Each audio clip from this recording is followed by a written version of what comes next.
পরবর্তীতে সেই মেয়েটা হাদিসের দর্শের মধ্যে অনেক বড় অবদান আছে। লাস্টের দিকে ইমাম মালিক যখন দুর্বল হয়ে গেলেন, বুড়া হয়ে গেলেন, অনেক সময় হাদিস বলতে গেলে উল্টা পাল্টা হয়ে যেত। এই মেয়েটা মসজিদ নববীর কোনাতে পর্দা দেওয়া ছিল, এই পর্দার মধ্যে মেয়েটা বসতো, আর ইমাম মালিক পর্দার বাইরে বসতেন, ছাত্ররা পর্দার বাইরে বসা। যদি ইমাম মালিক রহমতুল্লাহ আলাইহি কোথাও হাদিস বলতে গিয়ে একটু উলট পালট হয়ে যেত, মেয়েটা তখন হাত দিয়ে এরকম কি করতেন, তাসফিয়া করতেন। আর ইমাম মালিক তখন সতর্ক হয়ে যেতেন যে কোথাও কি আছে, ভুল হইতেছে। বা তুমি চিন্তা করে দেখো যে কোন পর্যায়ে গেছো মেয়েটা, এত যোগ্যতা সম্পন্ন হয়ে গেছে মেয়েটা। এই মেয়েটা তখন ইমাম মালিক এই মেহমানের রান্না বাড়া করে খাবার দিচ্ছেন।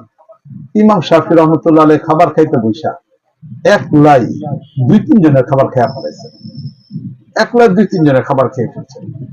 এরপরে ইমাম শাফি রহমতুল্লাহ আলাইহি